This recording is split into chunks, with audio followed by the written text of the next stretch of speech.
네, 안녕하세요. 셀프 슈퍼바이스드 제너러티브 어드버서리얼 네트워크스에 대해서 발표를 하게 된 강민국이라고 합니다. 이 논문은 2018년도 11월 달에 아카이브에 올라온 논문이고요. 구글 브레인에서 논문을 작성을 했습니다. 그래서 어, 기존에 있던 제너러티브 어드버서리얼 네트워크스의 문제점을 셀프 슈퍼비전의 방법으로 해결을 해가지고 최근 이제 컨디셔널 간이 되게 유행했잖아요. 그 컨디셔널 간의 성능을 어느 정도 이제 뛰어넘었다고 이렇게 주장을 하고 있는 논문이라서 제가 가지고 왔고요. 논문도 되게 잘 쓰여가지고 혹시 관심 있으신 분들은 한번 읽어보는 것도 나쁘지 않다고 생각합니다. 내용은 셀프 슈퍼비전이 무엇인지 먼저 간단하게 말씀드리고 시작을 할 거고요.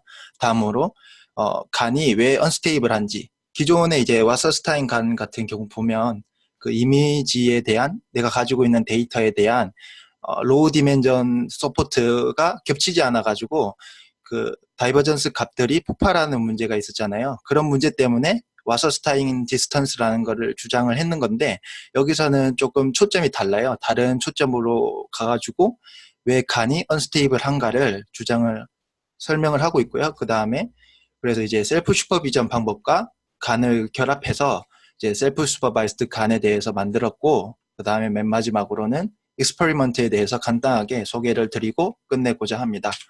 먼저 셀프 슈퍼비전에 대해서 먼저 말씀을 드리자고 하면, 이제 일반적으로 슈퍼바이스드 러닝 같은 경우에는 라벨이 필요하잖아요. 그래서 엄청 어려운 태스크 같은 경우에는 엄청나게 많은 라벨을 만들어줘야 되는데, 이제 그게 되게 돈이 많이 드는 작업이잖아요. 그래서 이제 라벨 없이 언슈퍼바이스드 러닝을 하기보다는 어떤 의미의 심플 태스크를 주고 이를 아는 정답을 이용해서 이제 슈퍼바이스드와 같은 방식으로 이제 네트워크를 학습을 해가지고 내가 가지고 있는 데이터에 대해서 레프리젠테이션을 잘 뽑아내는 거예요.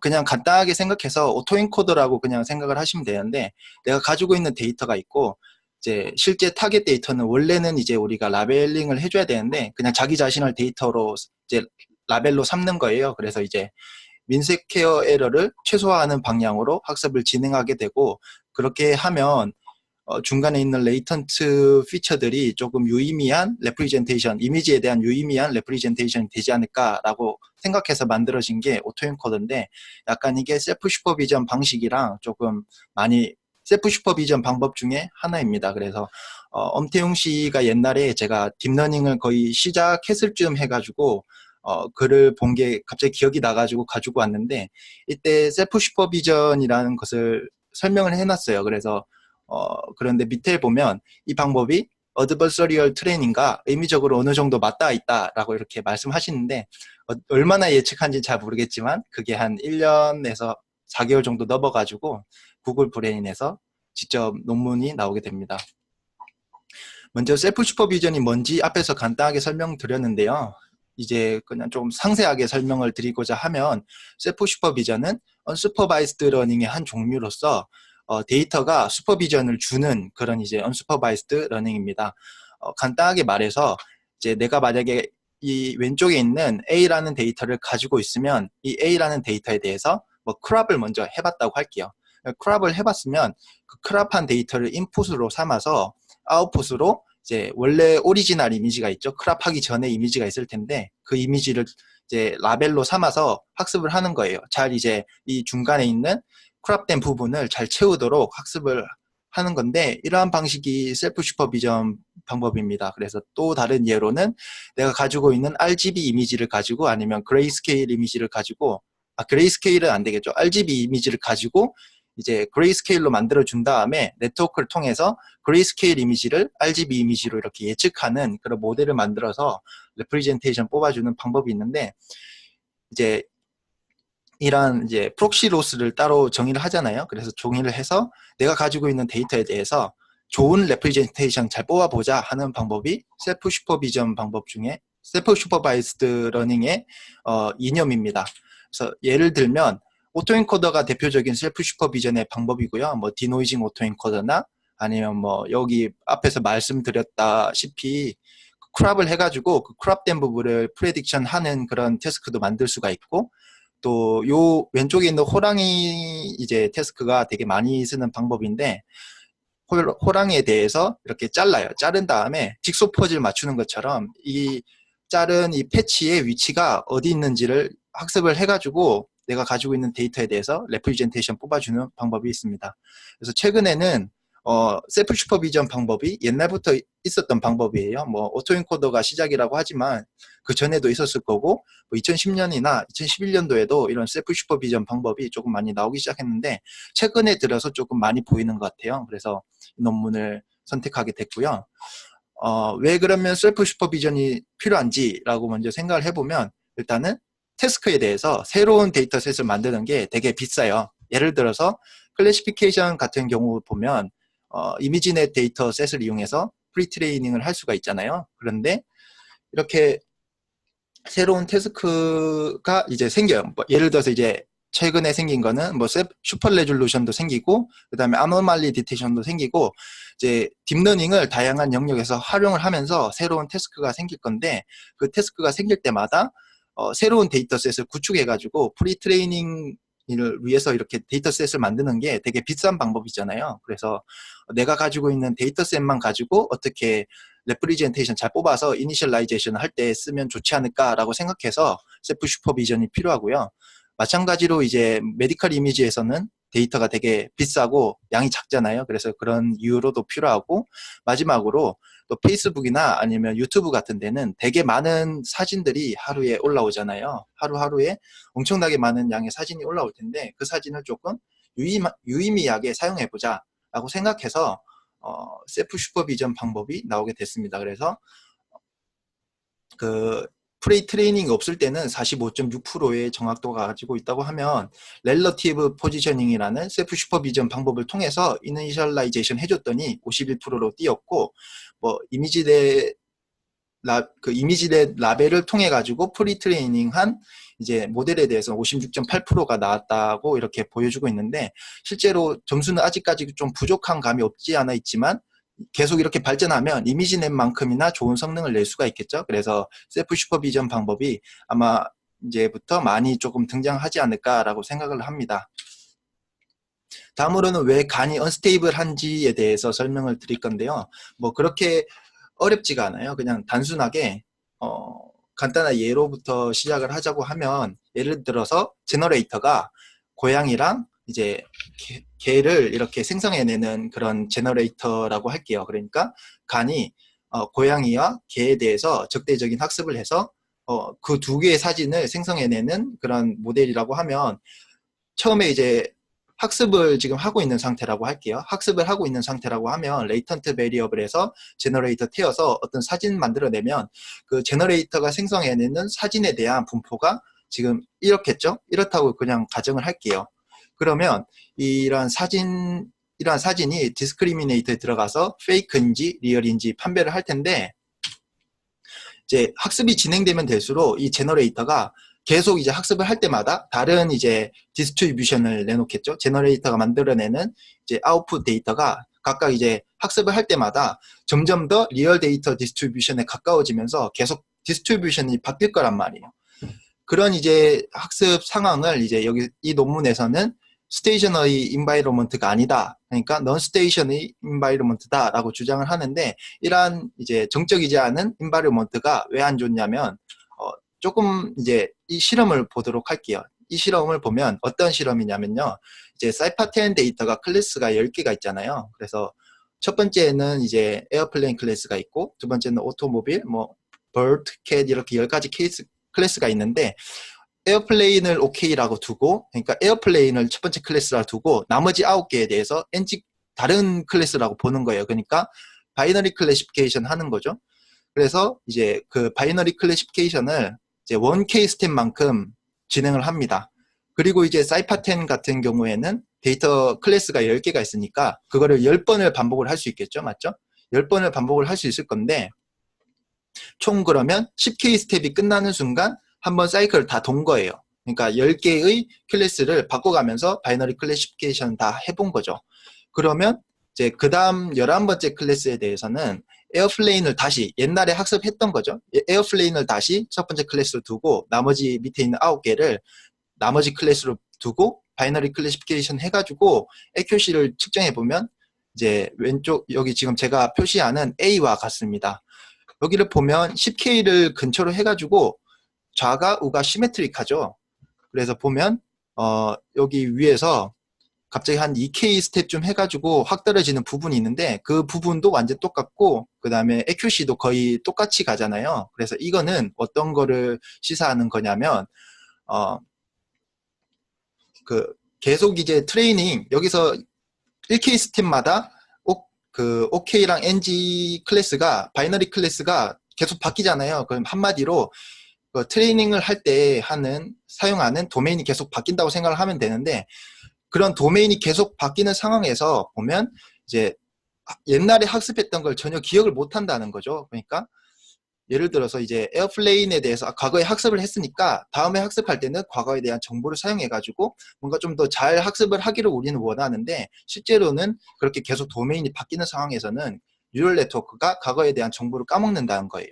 그게 지금 A라는 이제 그래프가 나타내는 건데 근데 셀프 슈퍼비전 방법을 사용해 가지고 이거를 학습을 시켜주면 조금 더 학습이 쉬워 가지고 과거에 대한 정보를 조금이라도 더 기억을 할 수가 있어요. 그래서 이러한 이제 과거의 정보를 잊어버리는 그런 이제 문제점을 해결할 수 있다고 주장을 하고 그걸 이용해서 셀프 슈퍼바이스드 간이라는 것을 주장을 하는데 그러면 왜 셀프 슈퍼바이스드 간이 이러한 문제점을 해결해 줄 수 있느냐 라고 되게 궁금할 거잖아요. 그래서 그거를 먼저 말씀드리자고 하면 컨디셔널로 학습을 한다라고 생각을 하는 거랑 많이 비슷해요. 이게 무슨 말이냐면 만약에 고양이 사진이 있는데 디스크리미네이터가 얘가 페이크인지 리얼인지만 이렇게 구분하는 게 아니고 고양이인지 개인지까지 구분을 하는 그런 네트워크라고 할게요. 그러면 계속 이제 학습이 되겠죠? 고양이에 대해서는 고양이라 학습을 하고 개에 대해서는 페이크인지 리얼인지도 판별하는 거에 동시에 캣인지 도그인지도 같이 확인을 하는 거예요. 그러면 나중에 이제 새로운 데이터가 들어왔을 때 디스크리미네이터가 앞단만 먼저 생각을 해볼게요. 디스크리미네이터 앞단에서 고양이 이미지가 들어오면 얘 고양이인 것 같은데? 얘 개인 것 같은데? 정확하게 나는 잘 모르겠지만 일단은 고양이인 것 같으니까 그쪽 방향으로 해가지고 리얼 페이크를 한번 생각을 해보자 이런 식으로 진행을 할 거잖아요. 그렇기 때문에 이렇게 고양이인지 개인지를 따로 이제 클래스를 두고 학습을 하는 방법이 그냥 조인트로 학습을 하는 것보다는 조금 더 쉬워요. 조금 더 쉬운 방법이고 우리 인간 세상에서도 보면 우리가 어려운 문제에 대해서 공부를 해가지고 나중에 다시 기억을 하려고 하면 되게 옛날에 공부했던 게 어렵기 때문에 잘 기억을 못 하잖아요. 그런데 만약에 조금 쉬운 문제에 대해서 생각해 볼게요. 쉬운 문제는 우리가 나중에 돼도 잘 기억을 하기 편해요. 왜냐하면 문제가 쉬우니까. 마찬가지로 뉴럴 네트워크도 어려운 이제 조인트를 학습하는 어려운 문제에 대해서는 잘 학습이 안 되지만 이렇게 컨디션을 줘가지고 미리 사전 정보를 조금 줘주면 조금 더 쉽게 학습을 한다는 거죠. 쉽게 학습을 하니까 과거에 대한 정보도 조금 덜 잊어버리지 않겠냐 이렇게 생각을 해서 이렇게 컨디션을 주는 방법이 앞에서 말했던 간에 이제 기억을 못하는 그런 문제를 해결할 수가 있고 그런 문제 해결하면 조금 더 간이 스테이블하게 학습이 되지 않을까라고 생각을 하게 됩니다. 그렇게 해서 주장을 해서 만들어진 게 셀프 슈퍼바이스드 간인데요.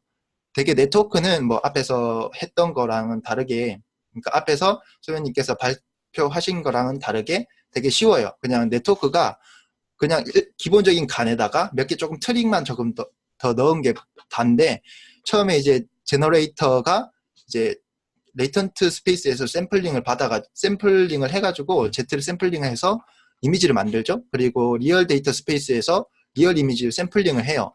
그러면 이렇게 사진이 나올 건데 그 사진을 이제 우리가 컴퓨테이션 하게 돌릴 수가 있잖아요. 90도, 180도, 270도 이렇게 직접 우리가 넘파이를 이용해서 돌릴 수가 있는데 직접 돌려줘요. 그럼 돌려주고 그거를 디스크리미네이터 넣어주는 거예요. 여기서는 이제 웨이트 쉐어링이라고 적혀 있는데 실제로 그냥 같은 제너레이터라고 디스크리미네이터라고 생각을 하면 돼요. 그래서 예를 들어서 인풋 이미지가 이제 페이크 이미지가 16개라고 하면 4배만큼 어그멘테이션 해주는 거니까 64개가 되는 거죠. 64개에 대해서 디스크리미네이터 넣어줘서 위에 있는 16개 그러니까 아이덴티티한 이미지에 대해서는 리얼인지 페이크인지를 구분하는 그런 학습을 하게 되고 나머지 이제 64개의 이미지에 대해서는 이제 로테이션 앵글을 프레딕션 해주는 거죠. 얘가 0도 회전했는지 90도 회전했는지 180도 회전했는지 이렇게 학습을 해주는 거예요. 그리고 이제 로스 펑션을 찾아보면 되게 간단해요. 로스 펑션 그냥 다를 게 없고 기존에 있던 간 로스 펑션에다가 그냥 크로스 엔트로피 로스랑 거기에 이제 하이퍼 파라미터를 조금 곱해준 거 그거 빼고는 이제 특별한 게 없습니다. 그래서 어떤 이제 제너레이터가 만든 이제 데이터에 대해서 로테이션 해주고 그 로테이션을 얼마나 해준 거에 대해서 몇 도 해줬는지 90도 해줬는지 180도 해줬는지 270도 해줬는지 그거를 크로스 엔트로피 로스로 만들어서 그냥 간 로스에다가 더해준 게 다예요. 되게 로스가 간단한데도 좋은 성능을 보여줍니다.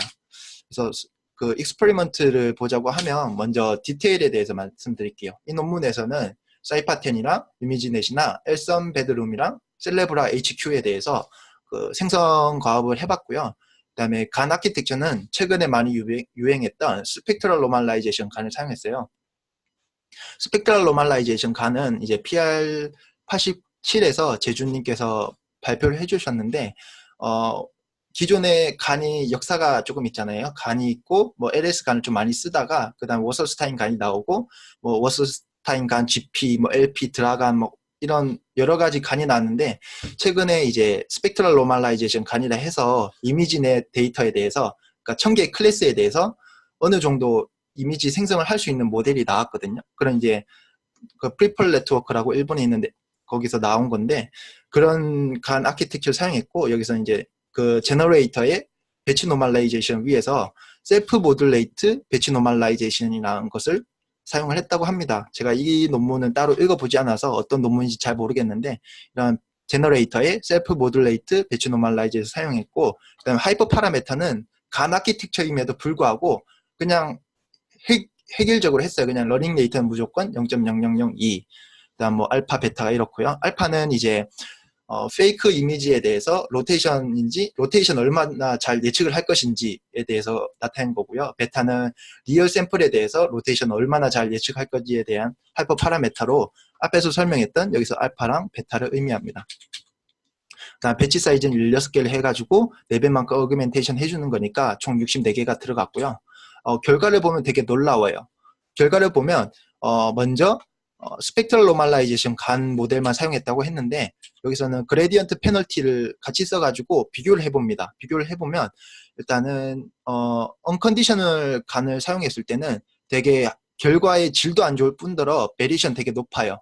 그러니까 같은 하이퍼 파라메터 조건으로 학습을 했어도 좋은 결과를 나올 때가 있고 안 좋은 결과가 나올 때가 있는데 이런 셀프 슈퍼비전 간을 사용하면 하이퍼 파라메터가 같다는 조건 하에서는 거의 일정한 성능을 보여주고 이 점수가 지금 FID 점수인데 낮을수록 좋거든요. 그러면 스펙트럴 노멀라이제이션 사용했던 이 SS 간이라는 방법이 다른 방법에 비해서는 어느 정도 성능이 많이 좋아진 것을 이렇게 눈으로 수치적으로 확인할 수 있고 이미지넷에 대해서도 잘 나온다는 것을 이렇게 실험으로 보여주었습니다. 그리고 이제 다른 데이터와 네트워크를 이용해서 비교를 해봤는데요. 여기서 보면 언컨디셔널 간은 그냥 이제 그레디언트 페널티나 스펙트럴 노멀라이제이션 간을 사용해가지고 그 이미지 생성을 한 결과를 나타내고요. 컨디셔널 간은 그 시간이라고 해가지고 옛날에 그 15년인가 16년인가 그때 나온 시간이 아니고 최근에 나온 시간이 있어요. 시간 with projection 어쩌고 저쩌고인데 스펙트럴 노멀라이제이션 간의 저자가 만든 방법이 있거든요. 그 방법을 이용해서 했던 게 컨디셔널 간이고 그 다음에 SS 간이 이 논문에서 주장하는 것이고 SS 간, SBN이 앞에서 말했던 이 배치 노멀라이제이션을 사용했던 모델이에요.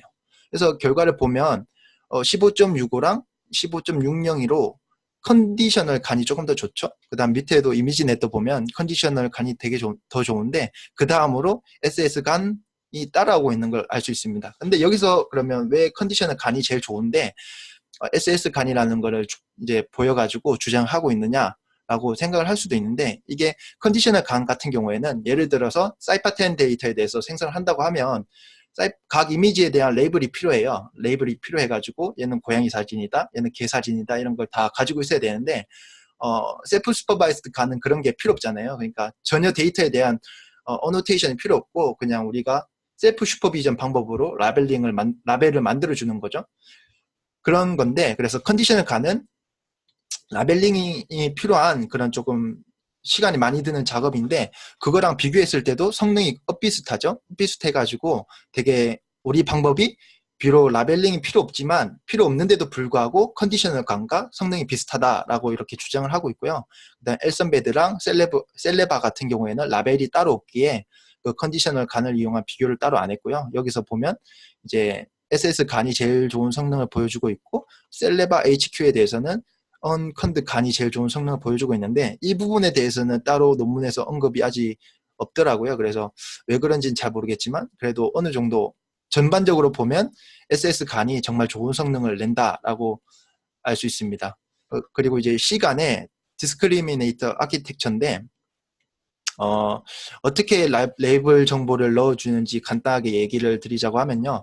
디스크리미네이터예요. 그래서 X가 디스크리미네이터 들어가면 이제 최종적으로 계산을 다 하고 글로벌 어버리지 풀링까지 한 게 지금 여기 파이라는 네트워크예요. 글로벌 어버리지 풀링 해가지고 이제 멀티레이어 퍼셉트론 들어가기 전에 이걸 따로 빼줘가지고 내가 가지고 있는 라벨과, 그러니까 고양인지 개인지 뭐 자동차인지 여기에 대한 라벨과, 원화 벡터 라벨과 이제 내적을 해가지고 정보를 넣어주는 방식인데, 그렇기 때문에 이런 C간이라는 방법은 라벨 정보가 들어가죠. 그래서 성능이 잘 나올 수밖에 없는 것이고요. 다음으로는 이제 생성 결과입니다. 생성 결과를 보면 되게 잘 나왔어요. 이게 이미지넷 데이터에 대해서 생성을 한 건데, 이미지넷을 128 곱하기 128 사이즈로 리사이즈 해가지고 생성을 한 결과입니다. 결과를 보면 뭐 얘는 강아지인데 약간 곰 같은 강아지지만, 전반적으로 봤을 때 이 정도면 기존에 있던 간에 비해서는 정말 잘 나온 편이잖아요. 그래서 되게 잘 나왔고, 그래서 논문에서도 이게 체리피킹한 이미지가 아니다, 체리픽드 된 이미지가 아니다라는 것을 주장하고 있고, 또 FID 스코어로 봤을 때는 이런 결과가 나왔는데, 앞에서 보면 컨디셔널 간이 더 좋은 성능을 나타낸다고 이렇게 적어 있잖아요. 근데 여기서는 지금 SS 간에 이제 배치 노멀라이제이션까지 넣은 게 더 잘 나온다고 보여지는데, 이게 왜 그러냐면 이 논문에서 요 그래프는 같은 조건 하에 실험을 한 거고, 이 실험은 같은 조건 하에 실험을 한 게 아니에요. 그래서 같은 조건 하에서는 셀프 슈퍼바이스드 간이 컨디셔널 간보다는 더욱 좋은 성능을 보여주더라라고 이렇게 실험적으로 보여주고 있고, 컨디셔널 간 같은 경우에는 이터레이션이 늘어나면 늘어날수록 갑자기 폭발하는 걸 볼 수가 있죠. 그래서 왜 그런지 저도 궁금해가지고 자꾸 찾아봤는데 따로 언급이 없길래 그냥 그렇구나 하고 받아들이고 있습니다.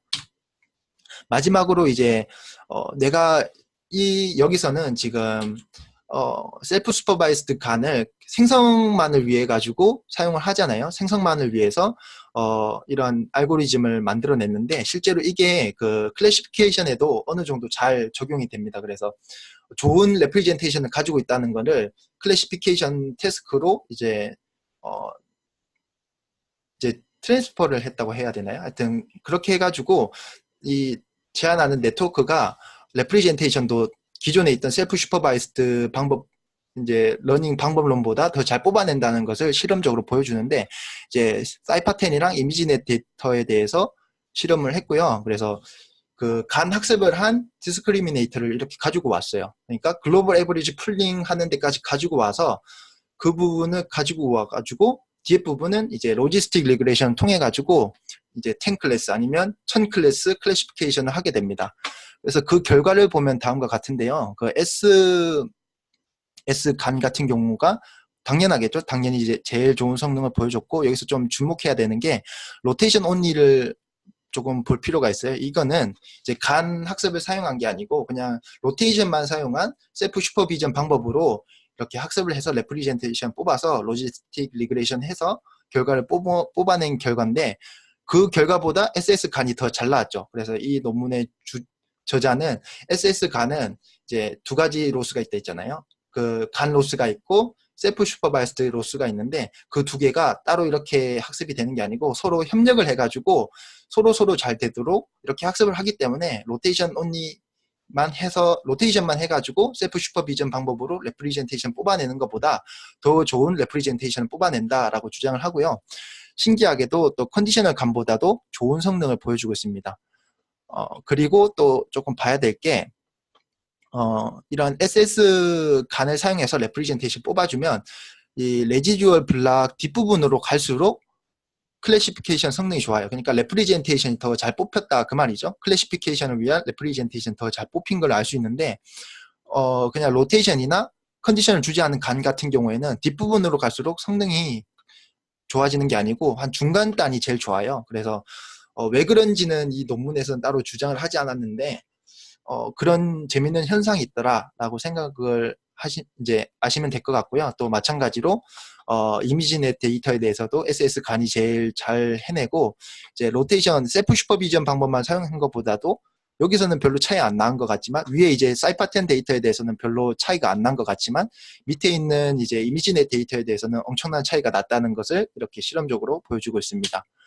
마지막으로 또 그래프로 이렇게 보여주는데요. 이미지넷에 대해서 셀프 슈퍼비전 방법을 사용해서 그러니까 셀프 슈퍼바이스드 간을 사용해서 레프리젠테이션 뽑아가지고 클래시피케이션을 한 그 결과입니다. 그래서 보면 그런 이렇게 셀프 슈퍼바이스드 간을 사용해가지고 레프리젠테이션 뽑아주면 간 학습이 오래되면 이제 계속 이제 에폭을 돌리잖아요. 계속 에폭을 돌리면 돌릴수록 더 좋은 레프리젠테이션 뽑아내기 때문에 클래시피케이션 결과도 잘 보여준다라는 것을 이렇게 보여주고 있는데 언컨디셔널 간 같은 경우에는 간 트레이닝을 계속 많이 하고 제가 여기서 조금 헷갈릴 수도 있는 게 클래시파이어는 무조건 제로에서 그 수렴할 때까지 학습합니다. 여기서 말하는 이제 100K, 200K, 300K는 간 트레이닝의 횟수를 말해요.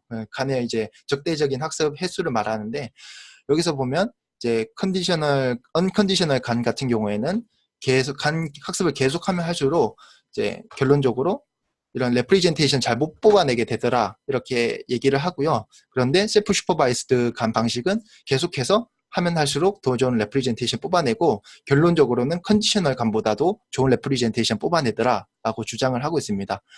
이상으로 제 발표는 끝내도록 할 거고요. 그냥 마지막으로 정리 한 번만 더 하자고 하면 셀프 슈퍼비전 방법이 언슈퍼바이스드 러닝의 한 방법이었는데 서로 연관이 없었을 것 같던 셀프 슈퍼바이스드 러닝과 그 다음에 간에 있는 이제 어드버서리얼 러닝을 이제 두 개를 합쳐가지고 결론적으로 기존에 있던 간보다 더 좋은 이제 베리에이션도 낮고 FID 스코어도 낮은 더 좋은 질의 이미지를 생성할 수 있었고 또한 디스크리미네이터가 더 좋은 레프리젠테이션을 뽑아낸다는 것을 셀프 슈퍼비전 하나만 사용했을 때나 아니면 간 하나만 사용했을 때보다 이 두 개를 같이 사용했을 때 더 좋은 레프리젠테이션 뽑아낸다는 것을 이렇게 실험적으로 보여주고 있는 논문이라고 생각을 합니다. 이상으로 제 발표를 끝내도록 하겠습니다. 감사합니다. 혹시 질문하실 거 있나요?